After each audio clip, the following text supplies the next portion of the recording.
Jackie was one of our pilgrims on the bus last week. She's also an incredible marathoner. She took the time to tell us about her story and that of her husband. There wasn't a dry eye on the bus. I think you'll enjoy it. I've done that many a time, not many times, but enough times. But now, and I've retired 3 or 4 times saying I don't want to do it anymore, and if I don't want to do it, I do not do it. But I came out of retirement 3 times already. One time was for a little girl that was 11 years old.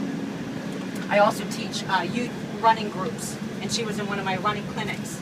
She was 11 years old, and I was training her to do a 5K. She would come into my shop, Jackie's Locker. I think you're starting to see a pattern here. I own a running shop. She would come in and look at my awards and my trophies from Boston and all my marathons, and she would always say, wow, I wish I could run like you. And I said, I can help you.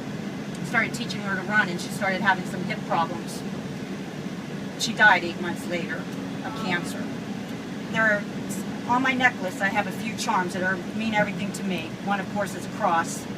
One now is a Jerusalem cross. I have St. John Neumann money. You have to qualify for Boston. And for me to qualify for Boston, it's not even, I'm supposed to do like a 3:45, which isn't very difficult for me if everything goes right.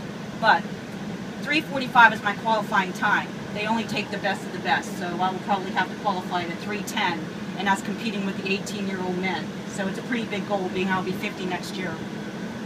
And I don't do it for myself anymore, I do it for someone else. On this trip, I decided I'm going to do it for Jim.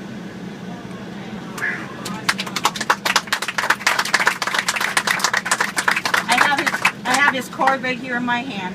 I never knew his last name. I didn't need to. All I needed to see is how his wife fanned him when he was hot, and how his daughter looked at him when he was up behind the altar. That's all the reason I need. I will train for 4 months, and I will log at least 2,000 miles. Every mile, every step, every track work, every ice bath I take, I'll think of you, Jim. April 21st, which is the day we all met, is the day of the marathon next year. It's also the celebration of the 2nd year that Jim was ordained. You tell me if that's not all signs. Also, Jim's stories are really close to me. Back in 2006, there was an article written about me on Palm Sunday, which was a couple weeks before the Boston Marathon. It was called "Jackie is Chasing 7 Minutes." I was at 3:07 at that time, and I wanted to break 3 hours. I think a half a percent of all women ever do that in a running world. Pretty big goal, but I wouldn't do it if it wasn't hard. The night before the Boston Marathon, I was completely by myself in Boston. No family there. My husband had a heart attack.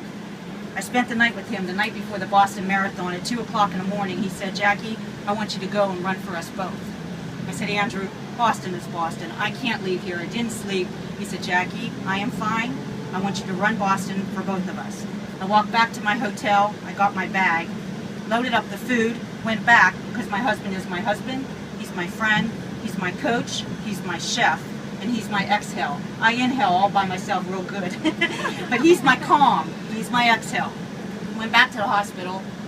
We loaded up everything. He helped me put my number on, got me all ready. Before I got to the hospital, my cell phone went off. It was my dad. And I said, Daddy. I said, what's going on? He knows him in Boston. He said, Jackie, your grandfather just died. So therefore, my parents were back home. And I said, Daddy, I said, Pap just died. I said, Andy had a heart attack last night. What should I do?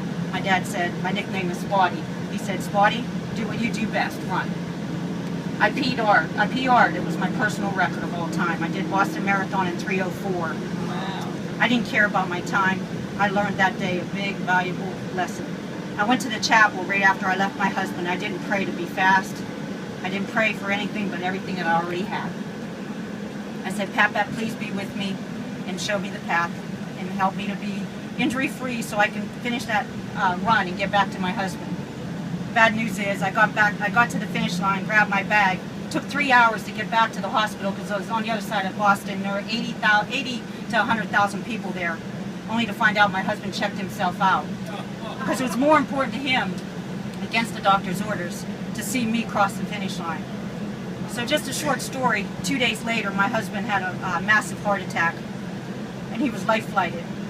We were in the middle of coming back home. We were in Fairfax, Virginia, at the Inova Hospital, the best hospital for a heart patient there could possibly be, and we missed our connecting flight, and that's why we were there.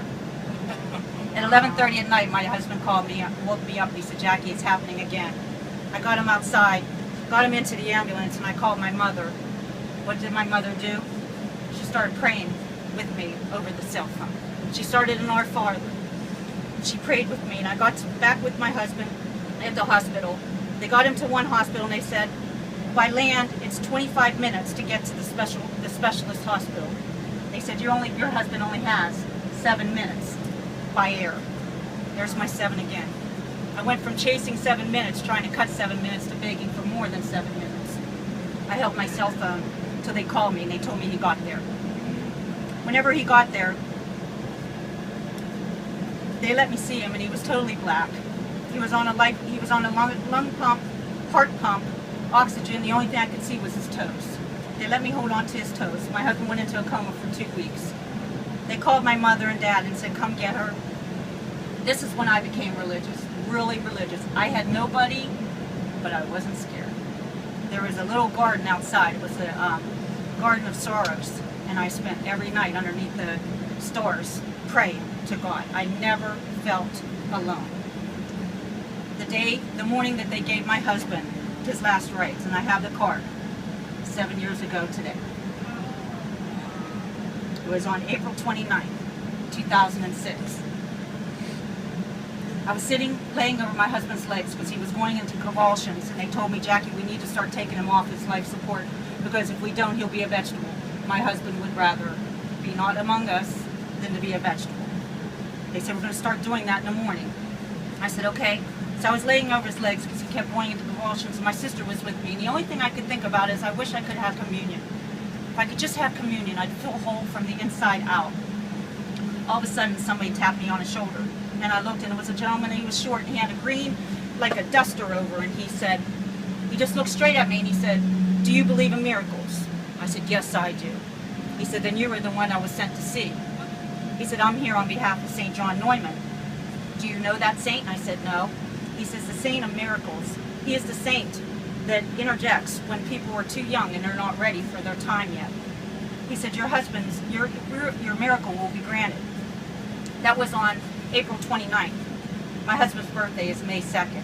He was sitting up in bed. Cinco de Mayo I spent with my husband at home. And my husband's here with me now. So what I'm trying to, yes. Woo. My running is it's my story, it's my passion, it's my string that picks up all my rosary beads as it goes along. And my running keeps me where I'm supposed to be, when I'm supposed to be there, and that's what I believe and trust. So next year, on April 21st, if you look up Jackie Horvath under the Boston Marathon, you can get my number. I will be followed by the chip on my shoe. You can actually follow me throughout the marathon, and every time I hit 5K, 10K spot, you will be there. And I do expect all of your prayers. And one other thing too, I want to tell you, people say, why don't you just go to a lesser distance? And you know why? Full marathons, there's time to say the stations. There's time to be tempted and tested, and I like that. Sometimes I win, sometimes I lose. But every time I lose, I get up and I put my shoes on and I go back out there again. So, Jim, this is my story, and my fall marathon will be dedicated to you, each and every mile. I'll be with you as I know you will be with me. God bless you all. Oh, wow.